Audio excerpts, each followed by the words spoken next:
Okay, level with me here. There's this idea that we live on a ball and it's spinning and traveling through space at unfathomable speeds, yet you can't measure it, you can't repeat it or observe it. At this point, it becomes a religion. What are you holding on to? Do you care what other people think? Are you just worried what your friends and family are going to say? Is it your satellites? Is it your aliens? There are no satellites in the vacuum of space. Satellites are satelloons. You're aliens. Let's say you're an outer space alien fanatic. What if I told you you can have your aliens too? That they come from outer space, not upper space, but outer space. They are extraterrestrials. Terrestrial meaning terrain, meaning land. So what is it? What's stopping you? You've never seen curvature with your own eyes. You never felt the earth spinning. You've never been able to observe and measure these claims. So at this point, it becomes a religion. Do you want to become free? What if there's thousands upon thousands of other continents? What if there is an actual creator? This place was designed for a purpose. This isn't an accident. Would your life change? We're all supposed to live in abundance. We're all supposed to be here for a purpose and learn and love and live. Being on a ball from an accident of a big bang, evolved from monkeys, that's no way to live. That's no way to perceive life. You're an accident. You have no purpose. What's stopping you? Look out here. There's no curvature. 120,000 feet, 30,000 feet, it's nowhere to be seen. Where's the curve? It's time to pay attention. It's time to wake up. It's time to become free.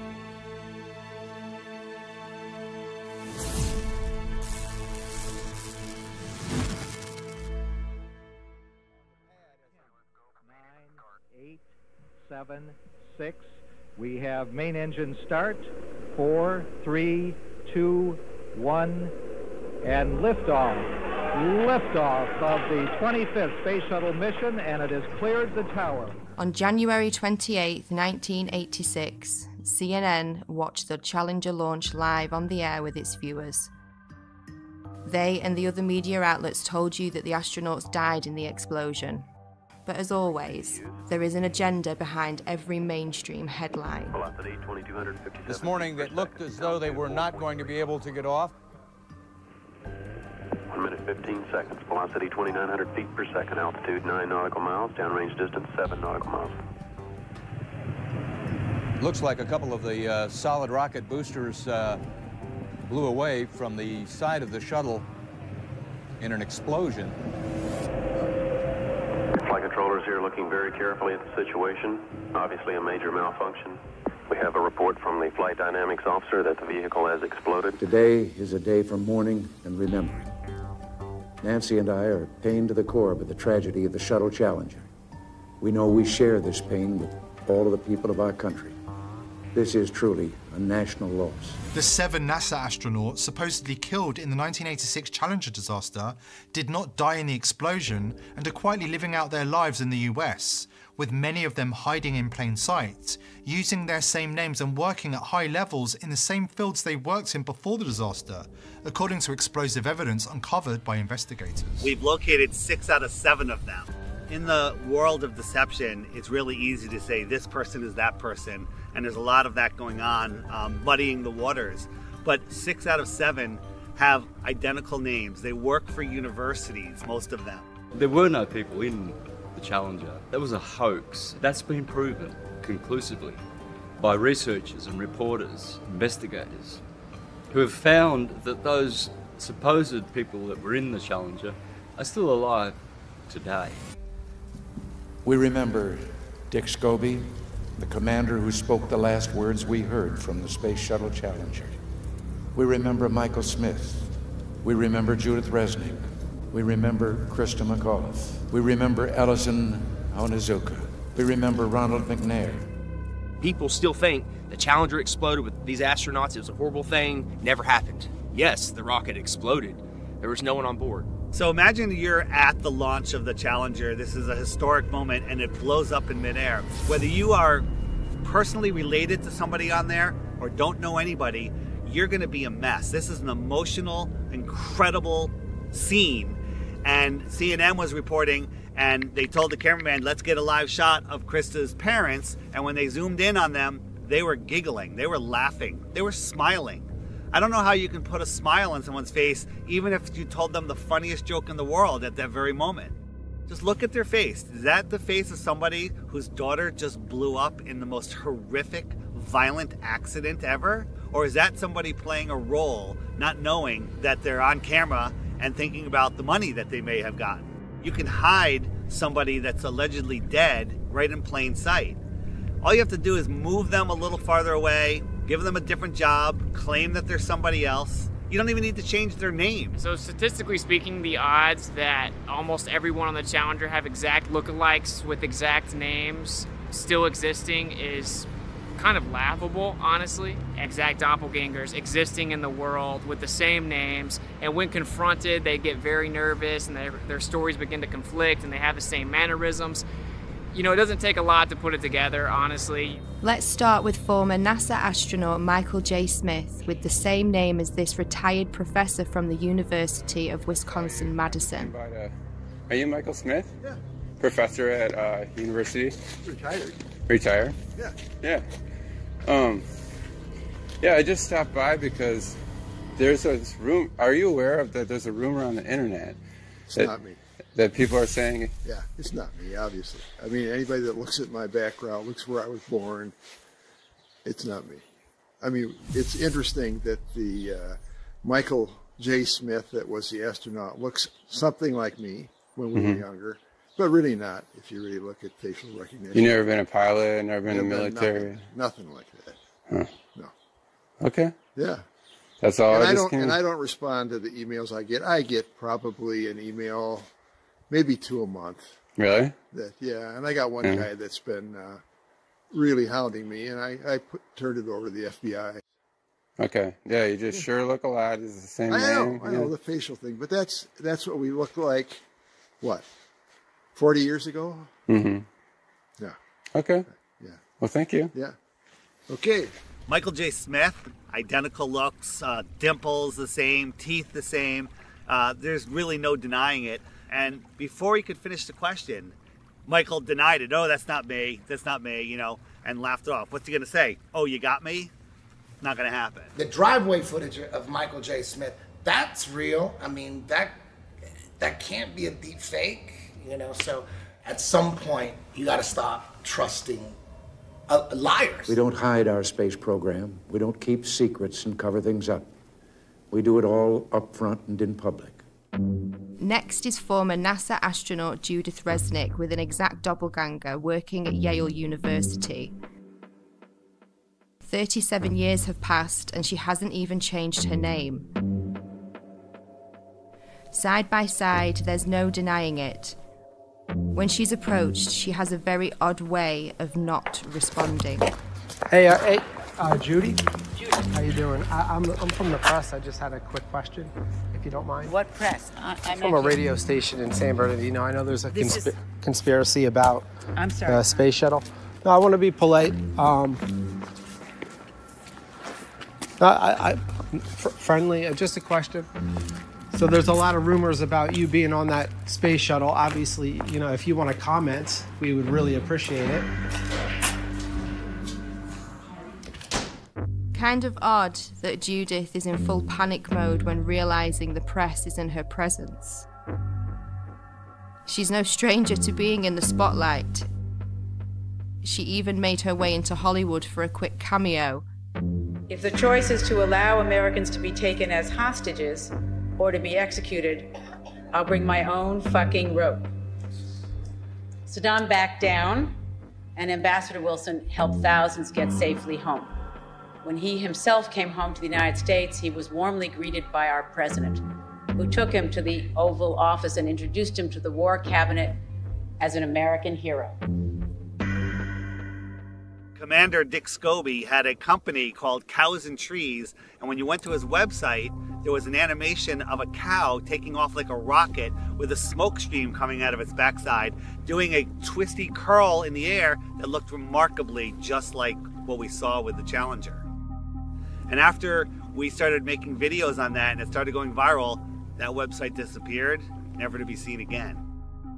And nobody could have predicted back in 1986 that in 30 some odd years from then that there would be something called the internet that would bring all this information to the tip of your fingers, and you'd be able to search through pictures, Facebooks, websites, profiles. Now these people are scared.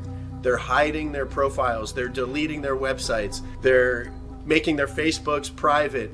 Onizuka and McNair are always together. They're hanging out at NASA and always talking about themselves. Ellison Onizuka, if you look at clips of him back in 1986 when this happened, he actually spoke like, every other word was, Let me say that it's really a pleasure to be back. If you look at clips of his brother, Claude, now speaking, it's the same exact thing. Every other word is, But Ellison's dream is continued to be carried on. I think we got some... we're very fortunate that I think we're ready to go fly. Thanks for being out here today. His brother just so happens to be the spokesperson for the Challenger tragedy. Why aren't there any pictures of his brother back when this happened? Why didn't his brother speak at the funeral? Use your head. Former Governor Ariyoshi, who has a story about a picture that survived the Challenger disaster. Ellison Onizuka came to see me one day, and he wanted a family photo. And he wanted to take it up on a Challenger, and he's going to bring it back, inscribe it, and autograph it. But that Challenger accident happened, and I felt very sorry to lose Ellison. But I didn't even think about the photo. I thought everything else must have been destroyed completely. About 2 months later, Lorna Onizuka called me and told me that they found in the water, NASA found the personal preference kit of Ellison Onizuka. And she said there were 2 things in there. One was a monk's prayer, and the other was his family portrait. So I told her, oh, then it must be in terrible condition because the astronauts, the big bang up and the ocean in the water for 2 months. She told me, no, it's in perfect condition. I said, I'm going to bring the picture over to you and present it to you. And then in the meantime, NASA got the picture and they put this together for us. Ronald McNair conveniently has a twin brother named Carl McNair who looks exactly like him and is at a lot of the events now, but was nowhere to be found when the explosion happened. Krista McAuliffe was a fairly new teacher, just 3 years at that school. To get her story planted, all of these people, the parents, the astronauts, everyone involved that you saw, are crisis actors. Essie was at the Cape in the stands to see Tuesday's launch, a sight that she says still haunts her. Why didn't I leave too? But I thought, no, I want to stay and see it. And as she read Mike's invitation for the launch, Miss Hesse said that she doesn't know if she'll be emotionally ready for a service like that in his hometown. Since I won't be able to see you all in person, let me say thanks for coming and have a great time. And I hope you see a good show. George Bush Sr. hand-selected the teacher, Krista McAuliffe. What are the odds that 30 years later, there is a professor at Syracuse University with the name Sharon McAuliffe? I still can't believe that I'm going to actually be going into that shuttle. It just really doesn't seem possible. Krista McAuliffe was asked if she had any fears about her space shuttle flight. People really feel that space travel is safe now. It's not that earlier feeling that, oh, it's going to blow up or something's going to happen. Right at this point, I feel that I'll be okay if I go up. Well, where's Jarvis? How come you haven't located him? And the answer is, he could have died of natural causes, a heart attack, a car accident, 3, 4, 5 years later, and it would never be reported. The reason they did it was a psychological operation to justify not doing manned space flights anymore and to pull on your heartstrings with an emotional cover. So if you dare question it, then you're immoral. And then when you look into it, you find out, of course, that you have all these people still existing in the world. So basically a government version of witness protection for NASA. Our nation held a vigil by our television sets. In one cruel moment, our exhilaration turned to horror We waited and watched. They were waiting and watching. When they saw the explosion, there was confusion. Was something wrong? The principal and teachers weren't certain either. Then it got very quiet as the horror of it began to register. Besides the trauma-based mind control and putting children through that trauma, and also it reinforces their model. It reinforces their religion. Look, this terrible thing happened. We're trying to go to space. We're trying to explore for science. But oh, look, all those people died. But at 1 o'clock, school was closed. It had to close. I felt as if my whole body blew up inside when I saw that. And I can just never be as shocked as I am now. Seeing it with my own eyes, it really just scared me. Some astronauts blow up in a rocket. What does that do subconsciously to the average person? They don't want to go up into space. They don't want to blow up in a rocket. We'll leave that to the professionals. We'll leave that to NASA or government. Once they had seen the evidence on the visual screen that there would be no survivors, it suddenly became apparent to them that they were dealing with death. The government had incentivized the different public schools to play the Challenger in their classrooms. So they rolled their TV sets out, they had all the children sit down and get ready to watch it, and 20% of the American public watched the Challenger event happen live. And within 1 hour, 80% of Americans had seen the Challenger tragedy happen. So just like with 9/11, they have everyone see this traumatic event, and then we're all in unison that we're traumatized. When it blew up, it was a form of trauma-based mind control that, you know, some people will never grow out of, and then the emotions kick in and you're unable to think logically about what's going on. Of course this was planned. They made every school show this event live. They wanted these kids to grow up defending this tragedy. Think about how many field trips come here, unfortunately. And they go in and watch that Heroes and Legends thing, and they come out thinking that this is the greatest possible hero that they could ever be. And that's just, they're actors. And we're building them up higher than your father, police, military, all these people that are actual heroes. These are actors working for a government agency. So. Next. Hello. Hi. I'm going to get one of these signed if that's all right. My name is Justin. Justin? Yes. I-N? Yes, with an I-N. Where are you from, Justin? Orlando. Oh, so you're not far from. Not too far. No, I'm okay on a picture, but thank you. I do have a question though. Sure. Sometimes when we're watching the ISS footage, you'll see the astronauts sometimes connected to like wires and harnesses. Is that to keep them like in the frame during the broadcast, or what's the reason for that? No, I haven't actually. You mean while they're inside the shuttle? Yeah, like when they're inside the ISS, sometimes during the feeds, the broadcast, you'll see kind of pulling on their belts or something like that. I bet that is.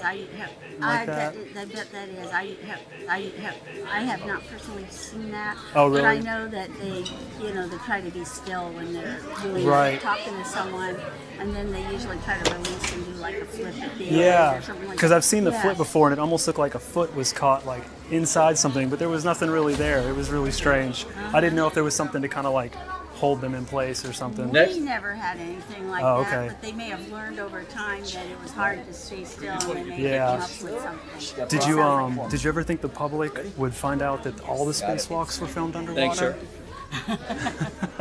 Did you have any comment on that? Well, we train underwater. Oh, okay. Thanks, but only training? Only training. Okay.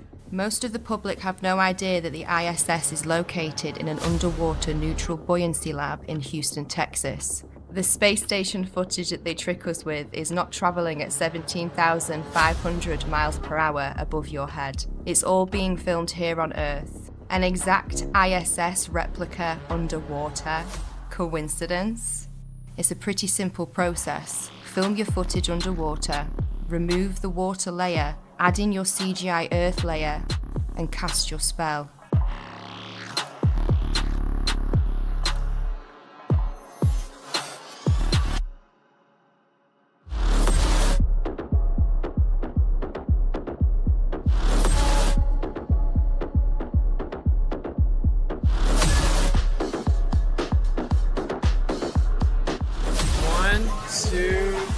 Bubbles in space. The International Space Station, that's a complete fraud. It's a complete hoax. I don't believe that all these astronauts are living up there and doing all this. Every single time that they do some type of live demonstration, you can see some type of faulty wiring, some type of glitch. They're literally being held up by strings. Green screens, wires, CGI, augmented reality, all sorts of issues. Think about this. They always have the women with long flowing hair. That would never be allowed.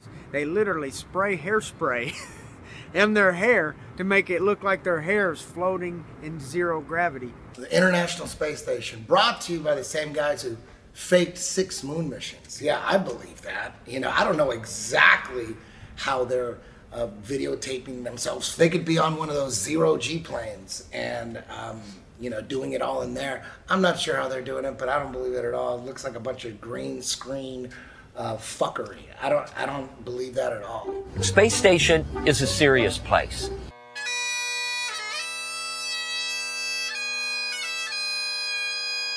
We're doing serious research, scientific research and engineering research. On solid fuel wires, turn the key and light the fire. Running around in gorilla suits, going 17,500 miles an hour.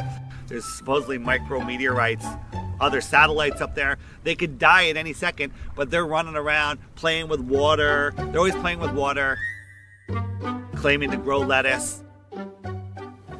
And I love this video because it looks like animation, like something that somebody made, but it's actually real footage from the space shuttle, just sped up just a little bit. And this is a little video. It's about 4 minutes long here.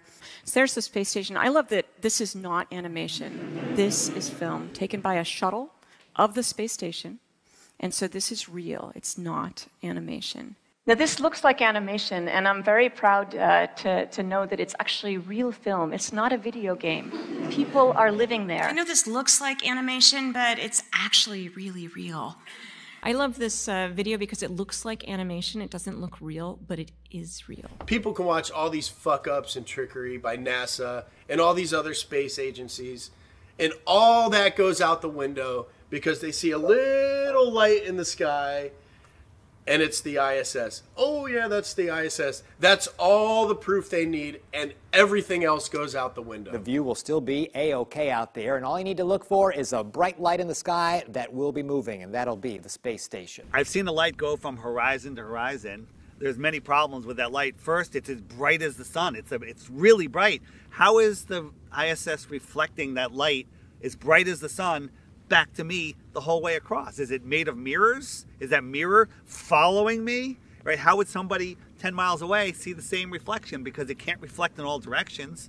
It's going 17,500 miles an hour. For 12 minutes I could see it. So what is it? I was in communication with a NASA whistleblower, and he says that they have 5 B-2 bombers that they've modified with some parts of them are transparent material, with a thin metal struts that you really can't see. The bottom was overlaid with LEDs to match the color of the sun, and they use them in their base. 2 of them are in Alaska, and I forget where the other ones are, and they take turns doing these flybys.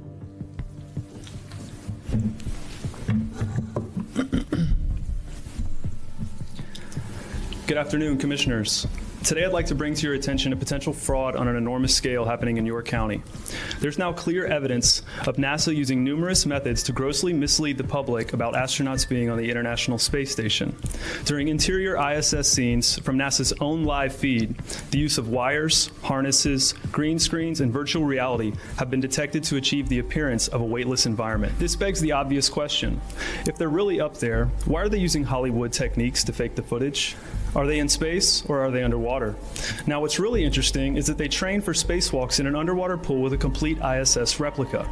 Now, surely they aren't filming these spacewalks in an underwater pool and then editing them to appear if they're in space, because that sure would be something, wouldn't it?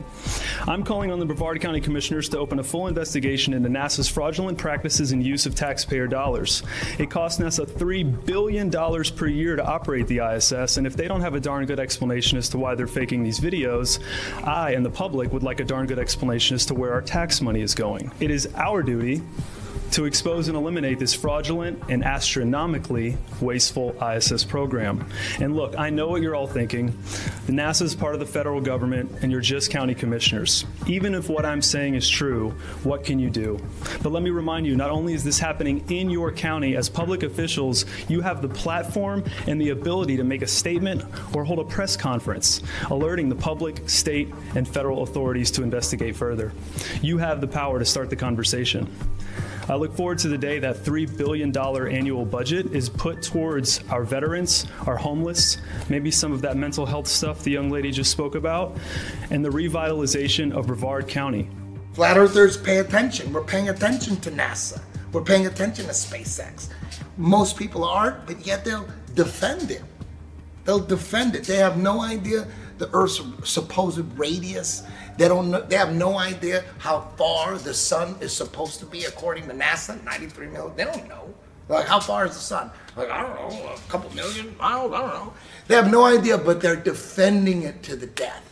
You know, once you start paying attention and have an open mind, pay attention.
Worst footage ever.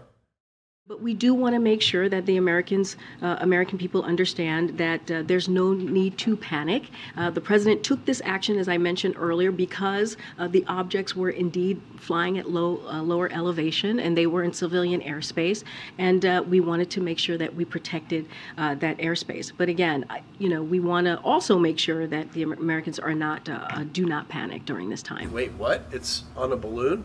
Why is there a satellite on a balloon? It's always been that way. Flat Earthers have been talking about this for a long time. One thing that isn't really discussed in the mainstream is that NASA, of course we know, spends more money on helium than anyone else in the world, and actually just upped their most recent contract to hundreds of millions of dollars for helium. And they admittedly launched balloons bigger than 1 to 2 football fields. And it's significantly more efficient for transmission of data, for weather compilation of data. They basically have a fleet of balloons above you that are facilitating majority of the information that we utilize. So why do you think NASA is the world's largest consumer of helium? Why would they send up balloons, these satellites, on balloons if they're in magical floating space, in the magical floating vacuum of space? They're showing us, they're telling you right now, they're telling us in plain sight, hey look, satellites are on balloons, they're not in magical space. Right here at this research center. Okay, this loud truck, yeah. I know they're gonna make the okay.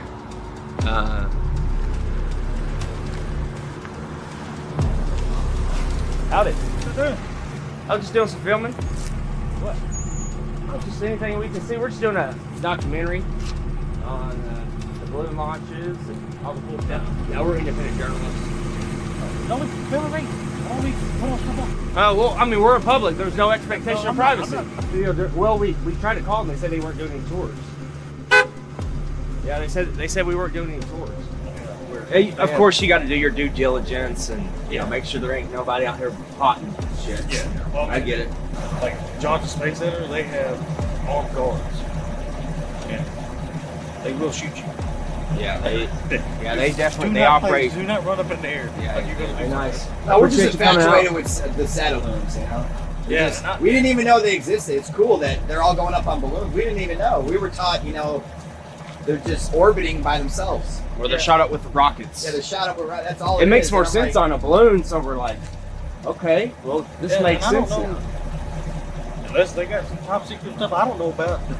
You don't know about any of these satellites without the balloons? The idea that you would need some type of box that free falls in orbit around a ball is really just a fiction of imagination. That we don't need that at all. We don't utilize that. Satellites have been on balloons since the 50s, and they've always been on balloons. They just lied about putting them in space. There's no evidence at all of satellites in space. They would have to have a propulsion system. Even if you believe that the Earth is a ball, you must also believe that satellites cannot propel themselves without a source to thrust. Okay? We know that they don't have engines on them. What's making them go around? They don't make sense. Then you find out NASA owns 98% of the helium. Then you find out all these satellites that crash have balloons attached to them. Then you can deduce they actually float these satellites over balloons. It's that simple. If all these satellites are moving 17,500 miles an hour, some are moving this way, some are moving that way, it's common sense. There's 50,000 of them. They're supposed to hit each other eventually, but none of them hit each other. Come on, guys, wake up. There's no satellites. There's no proof of them. The only proof we have are things floating on balloons. Arthur C. Clarke in the 50s wrote a book theorizing about satellites falling around on Earth in an endless fall. Shortly after, we all of a sudden had satellites falling around the Earth. Now think about it. The Earth is spinning at 1,000 miles an hour. It's orbiting in an elliptical orbit, speeding up and slowing down at 66,000 miles an hour. It's chasing the sun in another curved orbit, and we somehow have geostationary satellites. That's a satellite that stays above the same plot of land. So it's mimicking the spin, it's mimicking the orbit, it's speeding up and slowing down and staying over that same plot of land, and it's just falling in an ever-ending fall. That makes absolutely no sense. And now it's openly accepted that they're on balloons, but they're making it seem like it's a new thing. And this is the new way we're gonna launch satellites, is on balloons, and it's cheaper, and it's just better. Like, we don't need them space ones no more. People are starting to figure it out. That's why they're going back to balloons. And majority of all the transmissions we use for our cell phones or quote-unquote satellite TV are all ground towers. They all send transmissions from the ground tower to tower, admittedly at high elevations. And of course we have underground and undersea cables that make up 99.9% of all transmission. So this just a facade in people's mind that you have little metal boxes flying around giving you all of your data. None of that is real. Oh my God, I'm calling my brother. That is freaking beautiful. Okay, there you have it. Artemis fly. Wow, it's flying right now.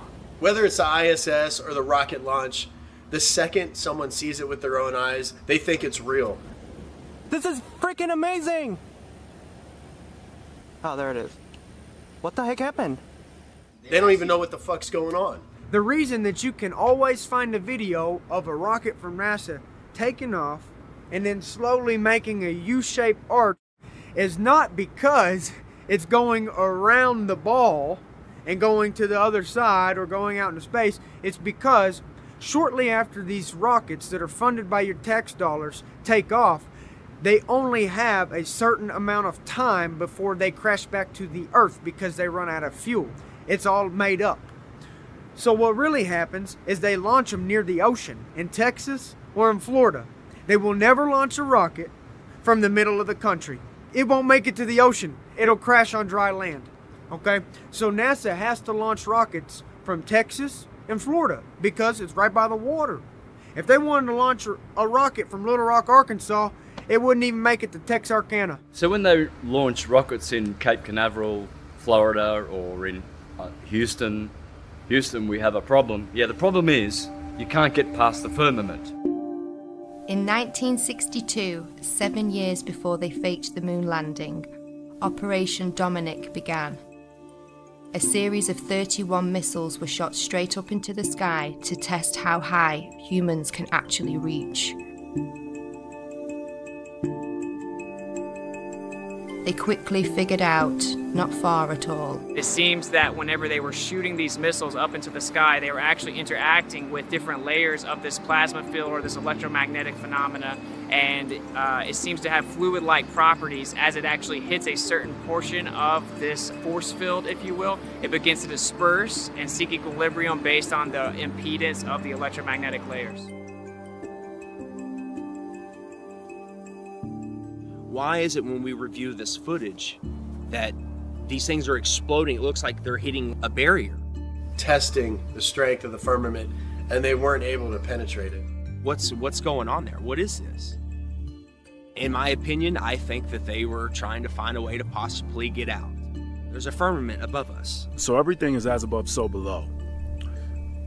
Obviously, many people are becoming aware that there's a firmament above that many people are now starting to realize is impenetrable. No matter what you do, you can't go straight up in the air and keep going. An interesting rocket launch was the amateur Go Fast rocket. They gave us something that NASA and SpaceX never gives us, an uninterrupted feed from their camera.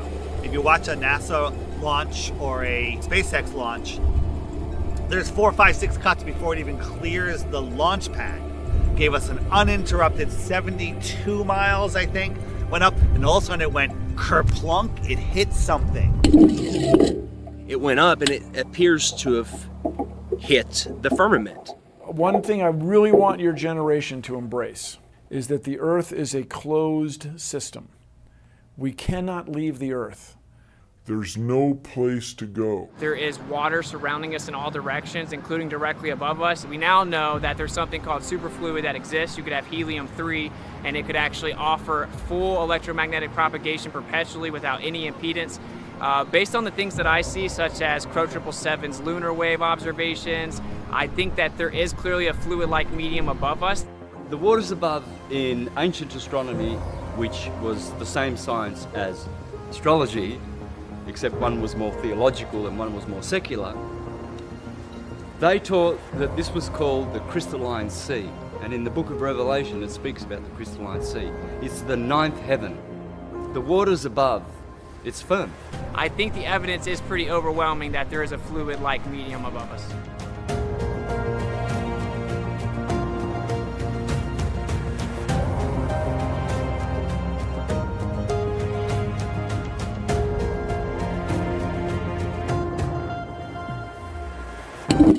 What I can tell you for sure is the water above is level, because all water finds and maintains level. I feel that's the next wave of enlightenment, is now more and more people realizing as above, so below. And the only way we can get above or below is to go within and tune our frequency to that of which surpasses and passes through.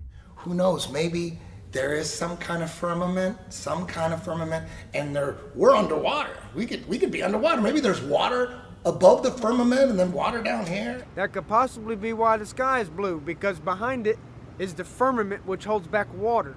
As above, so below. God's throne does not sit on a convex, silly snow globe, okay? The firmament, the waters above, where he separated the waters below from above, they're flat and level. It's the sky plane. The sky only appears to curve, just like the ground. There is no curvature in the sky. There's no curvature on the earth.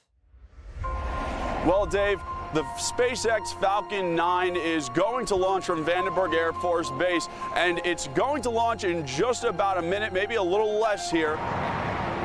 Just see the trail it's leaving behind. Absolutely amazing, and to describe it to you from, and you can see it, but from the ground, it almost looks as though Some of these rockets look like they're scraping across a watery firmament, kind of like a boat dragging something through the water. You see what resembles a speedboat going through water. You'll see the rocket hit the firmament, explode like watery, and then it will skim along the surface of the firmament. Why is that? Well, because it's hydrogen. It's water. I'm not sure what they're doing, but they're not flying into space. It's almost like they're just throwing it in your face. Look, we're running into a solid barrier. These rockets literally look like they're bouncing off the ocean, like a boat in the ocean, creating waves. Look at it. Look at the footage. Look at that.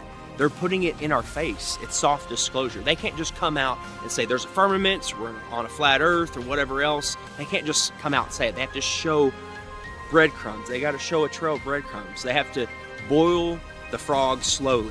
People say, well, what's under the flat earth? Because they're thinking of a disk floating in space. We don't know what's under the flat earth because the deepest hole is 7.8 miles. And while they were digging that hole, while they were drilling that hole, they were using ground penetrating radar to see what they're going to hit next. And they were wrong every step of the way. No more rocks, no more water. They hit rocks, they hit water, right? They were wrong, wrong, wrong. And then they hit an impenetrable barrier. They tried for years to get through and they couldn't. And then they gave up. But then somehow we have a meme that shows us a cross-section of the Earth, the next 4,000 miles. They know exactly what's there. They couldn't get the first 7.8 miles right, but they know the next 4,000. And everyone's seen the meme of the Earth with the molten magnetic core. Another thing that they're laughing at us, because you can't have a molten magnet.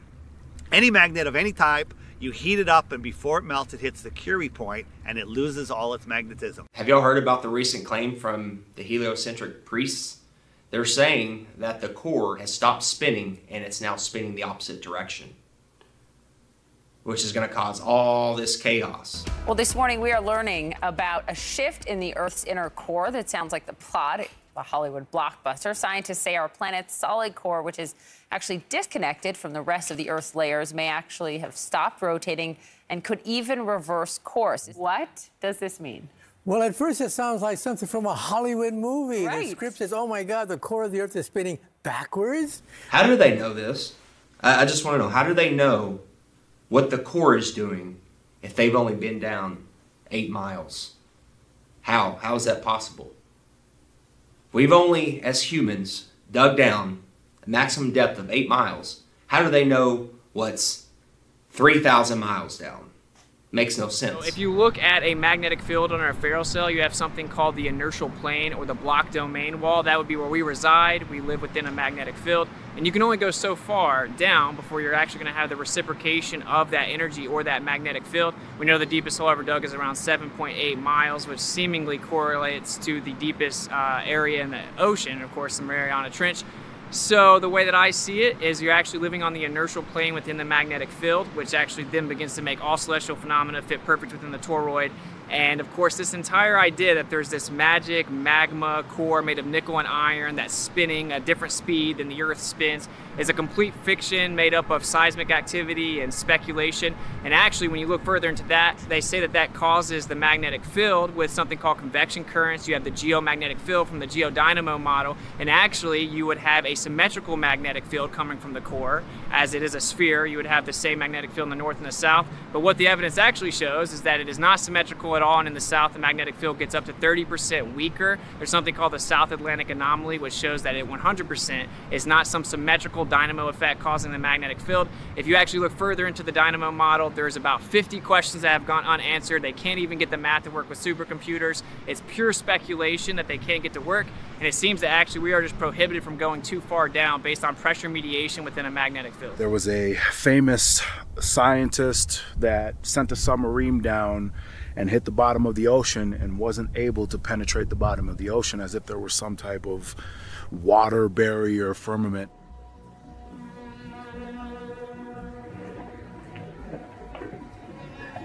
One of the strangest places on the ocean's floor was only just discovered in the 1990s. The 9th degree is one of a handful of people to ever see it in person. Without a doubt, one of the most amazing things that I have ever seen in the bottom of the ocean. It was while filming for Blue Planet. It was in the Gulf of Mexico. nights ago, and I noticed there's something out in the distance. Couldn't tell exactly what, but it looked like a dark band. And as we approached it, the dark band became a donut. I saw this donut. It was black in the center. What the heck is that? And so as we get closer and closer to it, I noticed that the black band had what appeared to be kind of steam over it. And then I looked, and there was water lapping against the shoreline. This band was a ring of mussels.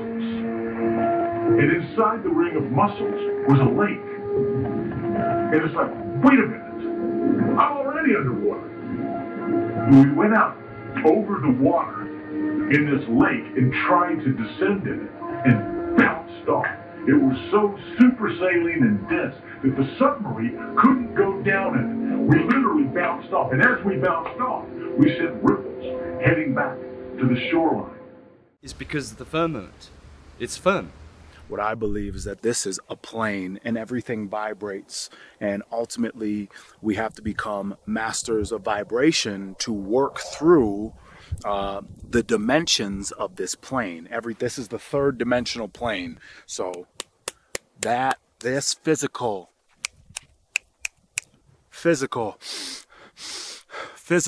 this is the physical plane.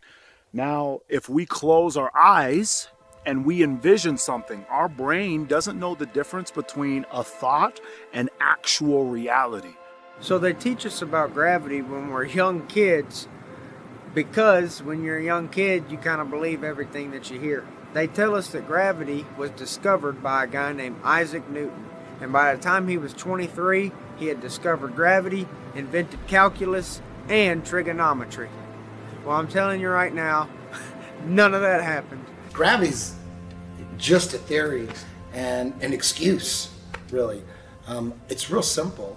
If there's a force strong enough to hold oceans to the planet, there's a force. We should all be stuck to the ground. You know, the force can hold buildings, skyscrapers, tanks, ships to it, but it can't hold a helium balloon. Helium balloon just flies away. Smoke just flies. Everything should be stuck to the ground like a magnet. If there's a force holding oceans to it, it doesn't make any sense. Once you look at gravity and you try to prove that it's real, you'll discover there's no proof of it, and that there is only proof of density, buoyancy, and electrostatics. Electrostatics is a proven thing. We all know that a positive and a negative will attract towards each other. So the Earth has a neutral or negative charge. Everything above it has a positive charge, and it is attracted to it. Everything that exists is electric. There's not one thing that exists in the entire world that is not electric. It's actually the unifying force that keeps everything here, holds everything together, and everything seeks equilibrium based on that. So everything's trying to find a state of rest based on its electric phenomena or its electric nature within the environment that we exist within. And then when you start to look further into it, you find out that on the smallest scale, electrostatics is significantly stronger than gravity is even claimed to be. Magnitudes greater, 10 to the 36 power to be specific.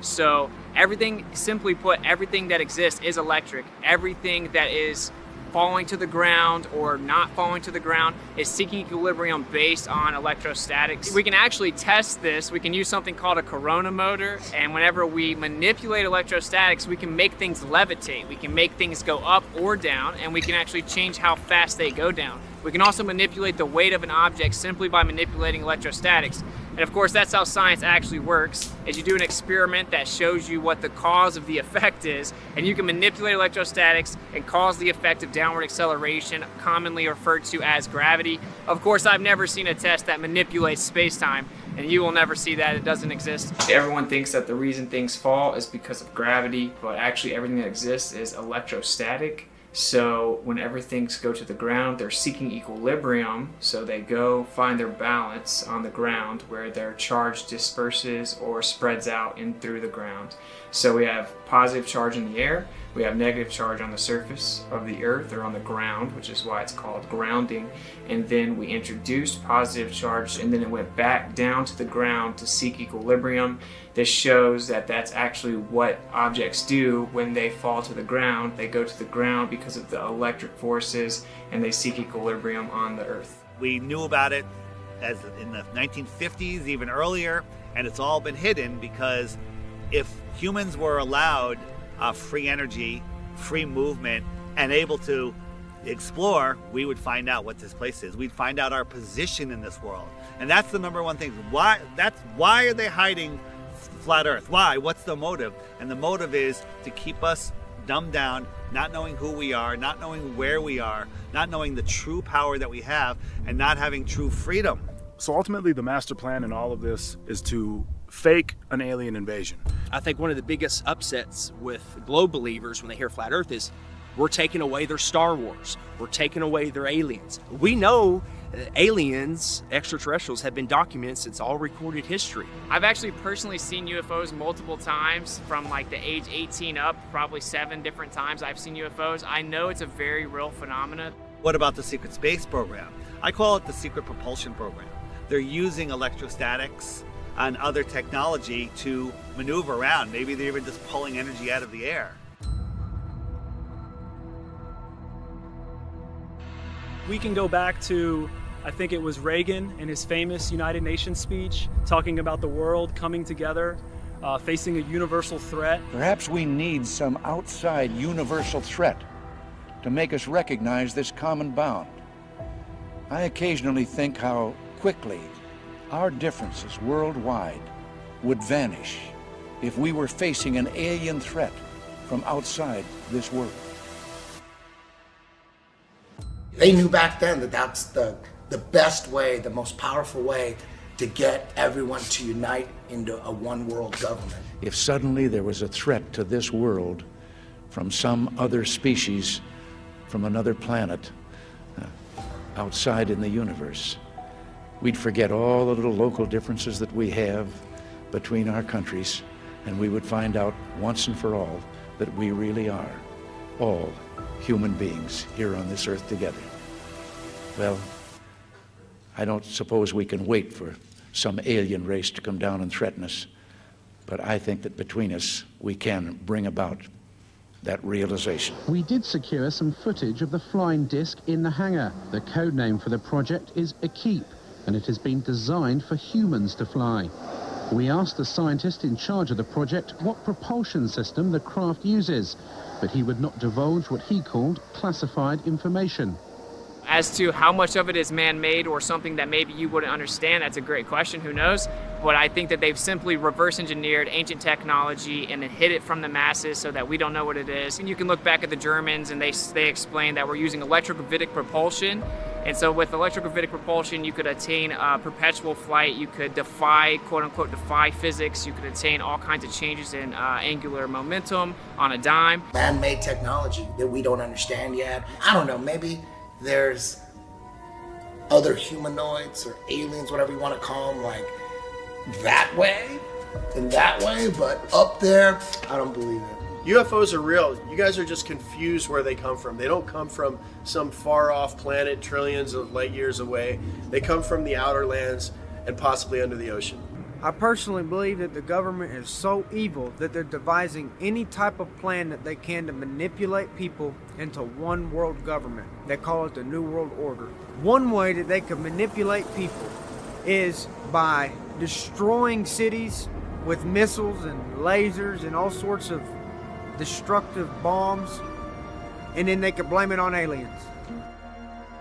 They could say that aliens are coming when really it's our own government. Now man has reverse engineered that, so we do have them here now. We know our government has this technology. If they fake an alien invasion, they get the New World Order, which they want. They thought COVID lockdowns were bad. We found out that they pretty much lied to us about everything to push an agenda of more total control. We're closer than we've ever been to World War III, all of this other stuff, and now the only way for them to truly, in my mind, get what they want or supersede the timeline, speed up the timeline, is the fake and alien invasion. The moment they do that, everybody panics. The government has to step in as a one world government. All governments come together to fight an outer worldly threat. And then we're all in lockdown like you wouldn't believe, because we got to be aware of the alien viruses. I mean, we're already scared of the human viruses. Now we got to be scared of the alien viruses, and we're fucked. So that's, I think, the end game. And it's pretty easy to see that that's what they're gearing up for. That's why they're telling us there's a mothership in our... No, shut the fuck up. Like, we've had this technology for years. They've taken our focus and put it up there and not to the outer lands or the extraterrestrial areas. When someone says extraterrestrial, what does that mean? It means extra terrain. So it's a lot more prevalent that the world is bigger than we know, in my opinion, than these beings are traveling millions of miles or light years away to come here. I believe they won't let us go past Antarctica. So if they won't let us go past Antarctica, my favorite show in the world is Attack on Titan.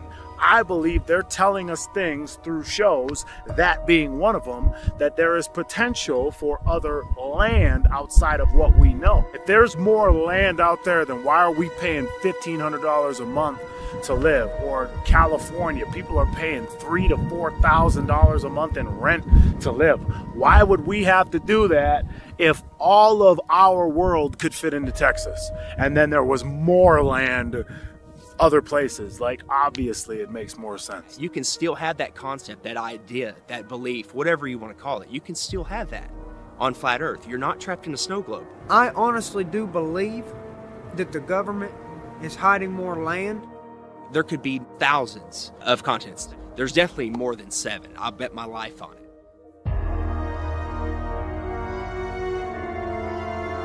Relax.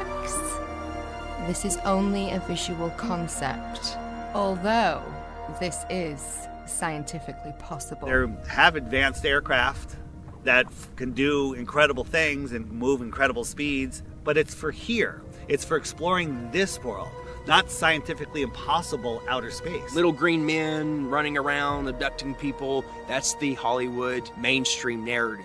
There are underground caverns, there are underground cities, deep underground military bases, DUMBs, there's all kinds of networks under the ground. Think about all the underground bases. Think about the millions and millions and billions of dollars that go into black budget projects and that is a whole nother industry. NASA, nobody knows what NASA does. Regardless if it's a government hoax to instill fear and control and take away our rights, if it's Project Bluebeam, just know that these crafts are not coming from outer space in the magical vacuum of floating balls. They're coming from outer space, not upper space. They're coming from outer space. The extraterrestrials are coming from outer space. So just know they're not coming from up there. There's a firmament. They're showing you on the daily, rockets bouncing off of it like water. They're showing you on the daily. They're not coming from up there. They're coming from out there. So I've recently come across information from someone inside the military that as early as 1992, they were able to attain the ability to do holography or holograms with acoustic holograms, electromagnetic manipulation, just utilizing light, as you know, for very realistic holograms in any size or proportion that you can imagine with the entire spectrum of dimensions. So I would just encourage anyone that does begin to see this activity in the sky to always keep in mind that it could be simple hologram technology used to manipulate you emotionally to get you to be in a state of fear. Of course, we've been warning people about that for over 7-8 years, that Blue Beam was given to us as a warning via the Secretary of Von Braun, that will be their last card. He would repeat to me over and over, and the last card, the last card, the last card would be the extraterrestrial threat. Well, at the time, I kind of laughed when he said asteroids, and when he said extraterrestrials, I knew I wasn't going to deal with that subject. And now we hear on the news just today, this week, that they've slid in another enemy. Only this time we're going to protect our satellites. In other words, we have to have some reason to spend these trillions, to waste these dollars on a space-based weapon system, and they're all lies. A lie, a spin. And Wernher von Braun was trying to hint that to me back in the early 70s and right up until the moment when he died in 1977. What he told me is that there's an accelerated effort in place. He didn't mention a timeline, but he said that it was going to be speeding up faster than anybody could possibly imagine, and that the last card that was being held was the extraterrestrial enemy card. The intensity with which he said that made me realize that he knew something that he was too afraid to mention. He was too afraid to talk about it. He would not tell me the details. I'm not sure that I would have absorbed them if he had told me the details or even believed him in 1974. But there was no question that that man knew and had a need to know, I found out. The look in his eyes made it clear to me that he knew that there was something going on that was a big secret that he could not divulge. That'll probably be their last card. I think that's where they're heading. They've got the technology, they've got amazing advanced stuff which they've held from us, the elite families, for millennia. And also, there's patents for this, guys. There's patents, old documents, patents, US government, Russia government, German government, everyone. They have patents, documents from dating back to the early 1900s of building these machines by hand. Why are they building these machines? For what? What is the whole plan? If these are some special things coming from above, then why does man have to build them here to scare you with them? Why does man have to create blue beam technology to, coming soon, scare you with this stuff? Because none of it's coming from above you. None of it is random, okay? It's either coming from the outer lands, under the ocean, or they're man-made, or blue beam, or all the combination of what I just said. But there's nothing coming from above your head, so please stop. Stop holding on to your alien bullshit. Let your ball go. My name is Joseph Spencer. I was known as a man in black. Following 7 years acting as a counterintelligence agent for the CIA, I was recruited for a new assignment that entailed working within above top secret operations. I was aware of the black budget projects, but never knew the context of them due to their high level of secrecy. Even the president was denied access to their inner workings. Annually, billions of dollars are poured into black projects, which operate without any supervision or intrusion. They have full autonomy. The operations deal primarily with advancing military technologies, most of which have been reverse engineered from recovered alien spacecrafts that had either crashed or were shot down by our military. The public, sadly, will never, ever have knowledge of these operations. Since the early 1950s, scientists have been developing holographic technology, and over the years improved it to a state that we can only imagine. As I stood there staring at the bomber, which looked so absolutely real and solid that I could reach up and touch it, I contemplated the possibilities. What if this projection was 1,000 feet up in the sky? How would anyone know that that was an illusion? The Phoenix Lights craft, witnessed by 10,000 people, was the first grand-scale skybeam test upon the public. It succeeded beyond expectations. In October 1938, Orson Welles unleashed his War of the Worlds radio broadcast to the American public. It was so realistically portrayed, vast portions of the population went into panic. Terrified citizens scrambled to evacuate their cities in droves.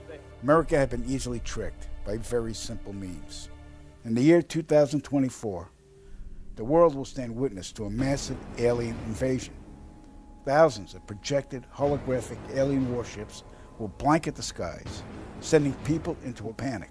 Real military crafts within the holograms will inflict actual damage to the surrounding areas to sell the gimmick. And as a result of the ensuing human chaos, a one-world government will immediately form without any resistance from the people. They will be the new world order. Once this happens, we as a people will be doomed to enslavement and accelerated depopulation. With that said, the only hope for human salvation is to acquire and spread the knowledge of these activities and agendas. Resist, retaliate, then conquer this imposing enemy. The time is now. The time is now. The time is now.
Why would rich, powerful people want you to not know the Creator, God?